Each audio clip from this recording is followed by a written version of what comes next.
جو حالات ہے، ہم کو آزادی کیسے حاصل ہو گئی، تاریخی پس منظر بھی بتا دیتا ہوں تاکہ آپ کو کچھ تاریخ سے بھی واقفیت حاصل ہو۔ برصغیر پاک و ہند یہ بر اعظم ایشیا کا ایک حصہ ہے۔ اس کو برصغیر اس لیے کہتے ہیں کہ بر اعظم ایشیا بہت بڑا ہے۔ کوہ ہمالیہ کے جو پہاڑی سلسلہ ہے، ایک چھوٹا سا حصہ ان پہاڑی سلسلے سے جدا ہوتا ہے، اس لیے اس کو برصغیر کہتے ہیں۔ یہ ایشیا کا حصہ ہے۔ اس میں یہ پاکستان، ہندوستان، مالدیپ، سری لنکا، یہ 7 ممالک جو اس حصے میں ابھی موجود ہے۔ مدینہ منورہ کو ہجرت ہونے کے بعد 93 سال تک برصغیر پاک و ہند میں کوئی مسلمان نہیں تھا، کوئی مشرک تھا، ہندو، یہ سارے لوگ آباد تھے۔ 93 ہجری میں جب بنو امیہ کا مدینہ منورہ پر حکمرانی تھی، اور اس وقت ولید ابن عبد الملک یہ بادشاہ تھے مسلمانوں کے، اور اسلامی ریاست میں مدینہ منورہ، مکہ مکرمہ، روم، فارس، یعنی یہ بصرہ، عراق، ایران، یہ سارے علاقے اس وقت مسلمانوں کے بادشاہت اور حکمرانی میں تھے، اور بادشاہت اس وقت بنو امیہ کے خاندان کے ساتھ تھا، اور بنو امیہ کے بادشاہ ولید ابن عبد الملک وہ بادشاہ تھے۔ تو عرب لوگ ہمارے اس علاقے کے ساتھ تجارت کا وہ لین دین کرتے تھے، سامان یہاں سے وہاں جاتا تھا، وہاں سے یہاں آتا تھا۔ اس زمانے میں یہاں کا جو بادشاہ تھا کراچی اور ان علاقوں کا، وہ راجہ داہر اس کا نام تھا۔ تو راجہ داہر نے وہاں مسلمانوں کا ایک تجارتی قافلہ لوٹا تھا، بحری راستوں سے یا بری راستوں سے لوگ یہاں پر سامان لا کر تجارت کرتے تھے، تو انہوں نے بہت زیادہ سامان تھا، اس کو لوٹا تھا۔ تو ولید ابن عبد الملک نے راجہ داہر کو پیغام بھیجا کہ ہمارا تجارتی قافلہ واپس کر دو، جو سامان آپ نے لوٹا ہے اس کو واپس کر دو۔ وہ واپس نہیں کر رہا تھا، تو ولید نے پھر حجاج ابن یوسف کو یہاں کے علاقے پر لڑائی کے لیے حکم دے دیا کہ تم جا کر ہمارے تجارتی قافلہ کو انہوں نے روکا ہے، وہاں پر حملہ کرو۔ حجاج ابن یوسف بڑا بہادر تھے، عراق اور ایران ان علاقوں کا وہ گورنر تھے۔ یہ بلوچستان کے راستے سے پھر یہ ہمارا برصغیر عرب ممالک کے ساتھ ملتا ہے قریب میں۔ اس علاقے سے حجاج ابن یوسف نے خود 2 مرتبہ حملہ کیا برصغیر پر، لیکن کامیاب نہیں ہوئی۔ پھر انہوں نے اپنے ایک بھتیجا کو، محمد ابن قاسم، ابھی تازہ نوجوان تھا، 17 سال کی عمر تھی۔ 17 سال کے ہمارے نوجوان بیگل بجاتے ہیں، اب روڈوں پر جو سارے ہیں 17 سال کے، وہ کیا ہم نوجوان ہیں؟ آپ کی نوجوانی خاک ہو جائے۔ نوجوان تو وہ ہوتا ہے جو پہاڑوں سے ٹکراتا ہے۔ تو محمد ابن قاسم 17 سال کے نوجوان تھے۔ اس کو حجاج ابن یوسف نے کہا کہ آپ جا کر برصغیر پاک و ہند میں سندھ کے راستے سے، یہ بحری راستے سے ان پر حملہ کریں۔ 6000 کا فوج آپ کے ساتھ ابتدا میں تھا، بعد میں پھر 4000 اور اس کو ملا دیا۔ یہ بڑا کمال کا آدمی تھا محمد ابن قاسم، جنگجو طبیعت کا، بہادر بہت تھا اور بہمت بہت تھا۔ اس نے جب حملہ کیا راجہ داہر پر، انہوں نے راجہ داہر کو شکست دے دیا، اور کراچی کے نزدیک جو بندرگاہ ہے اس وقت اس کا نام دیبل تھا، دیبل پر سب سے پہلے انہوں نے قبضہ کیا محمد ابن قاسم۔ پھر دیبل سے آگے آتی ہوئی پھر ابھی جو حیدرآباد ہے، اس وقت اس کا اپنا نام تھا، کیا کوٹ نام تھا، اس پر انہوں نے قبضہ جمایا، اور پھر حیدرآباد سے آگے آ کر ملتان کو اس نے قبضہ کیا۔ بہت سارے علاقوں کو محمد ابن قاسم نے قبضہ کیا۔ وہ چونکہ مسلمان تھے، اس وقت سے پھر لوگ مسلمان ہونا شروع ہو گئے۔ الناسو، لوگ اپنے بادشاہوں کی دین پر ہوتے ہیں، تو اس سے پہلے تو کوئی مسلمان بادشاہ نہیں آیا تھا۔ یہاں سے پھر برصغیر پاک و ہند کی اسلام کا کیا ہو گیا، باب کھل گیا، اور مسلمان ہونا شروع ہو گئے لوگ، چونکہ محمد ابن قاسم نے بھی ایسا، اور اس کے جو لوگ تھے انہوں نے مسلمانوں کے ساتھ ایسا رویہ کیا کہ لوگ خود بخود اسلام قبول کرنے پر آمادہ ہو گئے، بہت سارے لوگ مسلمان ہو گئے۔ تو اس وقت سے لے کر پھر یہ معاملہ چلتا رہا۔ اس کے بعد پھر محمد ابن قاسم کا جب حجاج ابن یوسف کا انتقال ہو گیا، تو اس کے اصل پشت پناہ تو حجاج ابن یوسف تھے. تو محمد ابن قاسم کا زور تھوڑا کمزور ہو گیا اور بالآخر پھر وہ سبق دوش ہو گئے, یہاں سے چلے گئے. پھر چونکہ مسلمان تو یہاں پر تھے, مسلمانوں کو آہستہ آہستہ بر صغیر میں حکمرانی حاصل کرنے کا ان کو بھی وہ سوچ پڑ گیا. پھر اس کے بعد 350 سال کے بعد وہ سبکتگین نے افغانستان کے علاقے سے یہاں پر مسلمانوں کی حکمرانی کا تحریک شروع کیا. پھر غزنوی کی کیا ہو گئی, دور حکومت آ گئی. پھر غزنوی کے بعد بلخ کے علاقے کے لوگ آ گئے, تغلق وغیرہ آ گئے, اور بہت صدیوں کے بعد پھر مغل خاندان کا اس علاقے پر انہوں نے حکمرانی قائم کی. مغل خاندان نے 1500 کے بعد, یعنی 1500 ہجری کے بعد, وہ عیسوی کے بعد, ایک تو ہمارا ہجری کا تاریخ ہے, یہ 1500 عیسوی کے بعد پھر مغلیہ خاندان نے یہاں پر حکمرانی قائم کی, اور ان کی حکمرانی تقریباً 300-350 سال تک رہی. اور ان کے جو بادشاہ تھے وہ مسلمان تھے وغیرہ. آخری ان کا جو بڑا بادشاہ تھا اورنگزیب عالمگیر, یہ مغل خاندان ہی کا بادشاہ تھا. یہ بس مغلیہ دور حکومت کا آخری بڑا بادشاہ گزرا ہے. پھر یہاں پر مغل خاندان کی حکمرانی تقریباً 1857 تک رہی ہے. 1857, آج سے تقریباً یہ 150 یا 160 سال کا اتنا فرق وہ پڑتا ہے, نہیں بلکہ 170-175 سال تک وہ پڑتا ہے فاصلہ. یہاں سے برطانیہ کے جو انگریز ہے ان کو شوق پیدا ہوا کہ برصغیر پاک و ہند کے اس علاقے پر قبضہ حاصل کرے.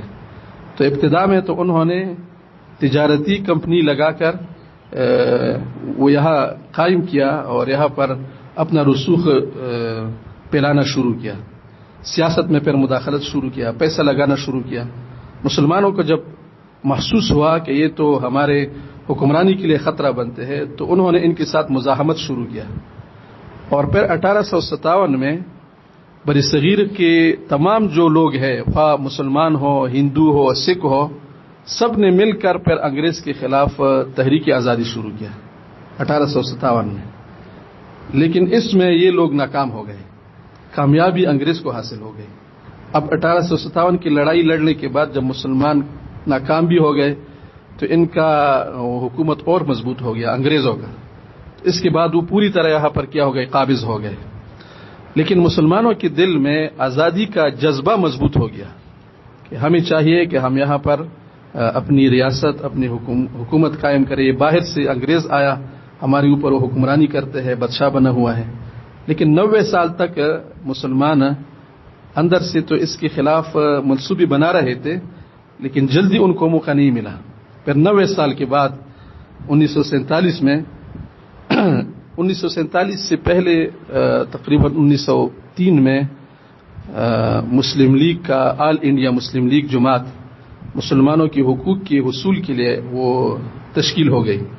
کہ مسلمانوں نے یہ طے کیا کہ ہم چونکہ یہاں پر تو ہندو بھی رہتے ہیں, سکھ بھی رہتے ہیں, ہمارے اپنے مسلمانوں کی حقوق انگریز سے ہم کیسے حاصل کریں.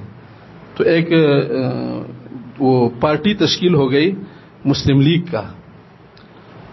اور 1933 میں میرے خیال میں علامہ اقبال نے ایک آزاد ریاست پاکستان کا تصور پیش کیا کہ اگر ہم انگریز کے خلاف لڑے اور انگریز کو ہم شکست بھی دے دیں, پھر بھی ہمارے لیے مشکل یہ ہے کہ یہاں تو ہندو بھی رہتے ہیں, سکھ بھی رہتے ہیں, تو ایک بلا سے چھٹکارا مل جائے گا, دوسری بلا کے ساتھ پھنس جائیں گے. تو ایسا کوئی تحریک چلائے کہ اس میں باقاعدہ مسلمانوں کو اپنی ریاست مل جائے.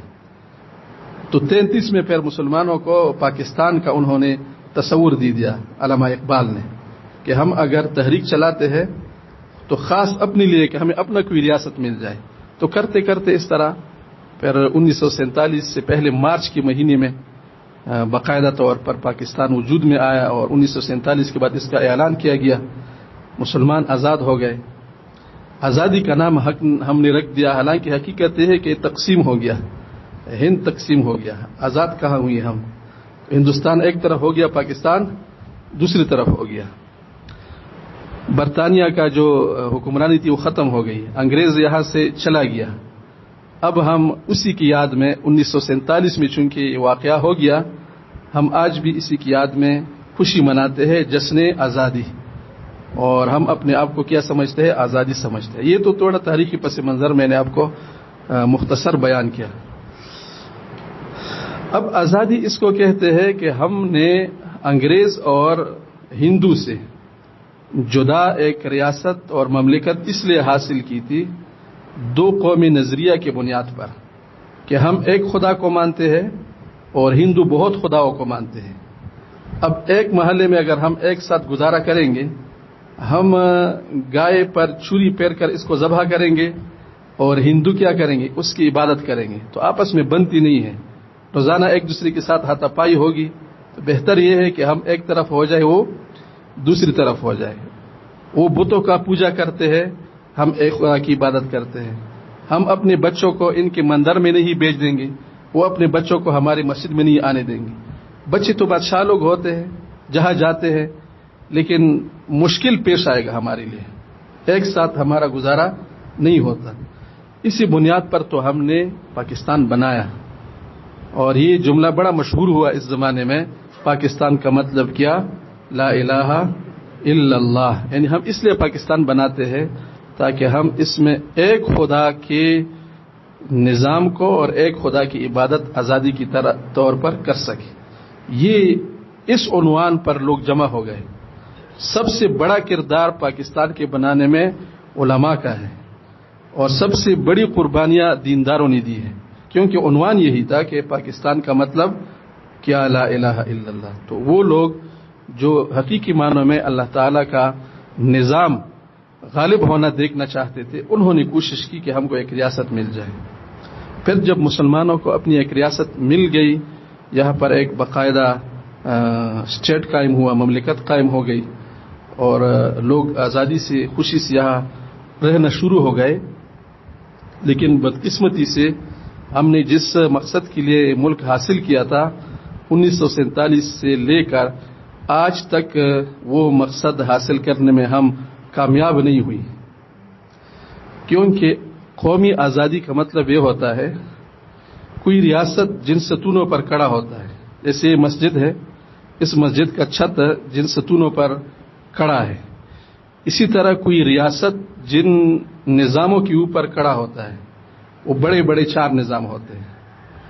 ایک اس ریاست کا نظام سیاست ہوتا ہے کہ اس ریاست کے بادشاہ کون ہوں گے اور اس کے عہدیدار کون ہوں گے، کون لوگ اس ملک کو چلائیں گے، ان لوگوں کو منتخب کون کرے گا، اس کے انتخاب کا طریقہ کیا ہوگا، ان لوگوں کی اہلیت کا معیار کیا ہوگا، وہ کون سی تعلیم سے آراستہ ہوں گے، یہ ساری چیزیں کس میں آتے ہیں؟ نظام سیاست میں آتا ہے۔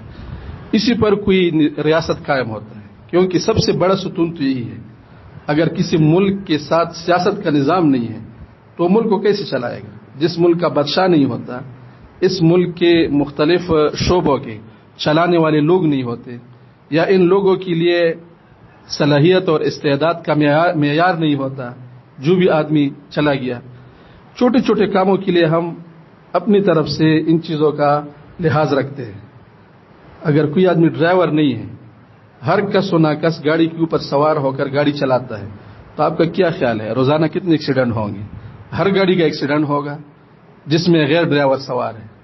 یا اگر ہم ڈاکٹری کے شعبے کو اسی طرح چھوڑ دیں کہ ہر آدمی بیٹھ کر لوگوں کے لیے دوا تجویز کرتا ہے، تو کیا ہو جائے گا؟ سارے لوگ بیمار ہو جائیں گے، مر جائیں گے۔ اور کسی کو کوئی ہنر نہیں ہے، اس نے اپنے آپ کو انجینئر بنایا ہے، بڑے بڑے تعمیرات کا نقشہ تعمیر کرتا ہے، تو سال کے اندر ساری کیا ہو جائیں گی؟ بلڈنگ زمین بوس ہو جائیں گی۔ اتنا تو ہر آدمی جانتا ہے کہ کسی کام کے لیے صلاحیت درکار ہوتی ہے۔ ہاں یہ ہے کہ ہمارے ملک میں بادشاہت کے لیے بھی کوئی معیار نہیں ہے، معیار یہ ہے کہ زیادہ لوگ اس کو منتخب کریں، عجیب معیار ہے۔ باقی اگر وہ کچھ بھی نہیں جانتا لیکن ووٹ جس کی زیادہ ہو جائے وہ بادشاہ ہوگا، یہی ہے نا ہمارا۔ باقی تو اس کے لیے کوئی نہ تعلیم کی ضرورت ہے نہ کسی اور چیز کی ضرورت ہے۔ تو سب سے پہلا جو ستون ہوتا ہے کسی ریاست اور مملکت کا، وہ ہے نظام سیاست، کہ اس کا یہ ملک چلانے کا، یہ مشینری کے چلانے کا طریقہ کار کیا ہوگا، یہ ایک ستون ہوتا ہے. دوسرا ستون ہوتا ہے ملک کی ریاست کے چلانے کا نظام عدالت. چونکہ ایک ملک میں مختلف قسم کے لوگ رہتے ہیں، بلکہ مختلف فکر کے لوگ رہتے ہیں. یہ پاکستان ہے اسلامی ملک، لیکن اس میں ہندو بھی رہتے ہیں، یہودی بھی رہتے ہیں، عیسائی بھی رہتے ہیں، سکھ بھی رہتے ہیں، اگرچہ ان کا شرح کم ہے لیکن ہے یہی لوگ. غیر مسلم بھی آباد ہیں. مسلمانوں میں بھی مختلف مذاہب کے لوگ رہتے ہیں.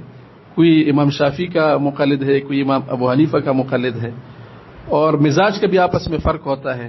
کوئی ایک علاقے کا ہے، کوئی دوسری علاقے کا ہے. ان سب کے لیے آپس میں ایسا انصاف فراہم ہو کہ کسی کی حق تلفی نہ ہو.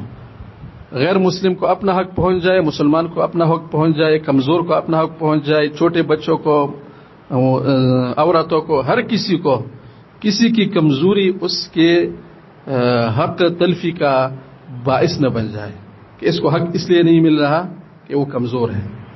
یہ کسی ریاست کی بہت بڑی دوسری ستون ہوتی ہے، کیونکہ اگر ریاست میں یہ نہ ہو تو پھر یہ جانوروں کا جنگل بن جائے گا. جو طاقتور ہے بس اسی کی بات چلے گی، جس کی لاٹھی اس کی بیض. یہ پھر انسانوں کا ریاست نہیں کہلاتا، جانوروں کا جنگل کہلاتا ہے.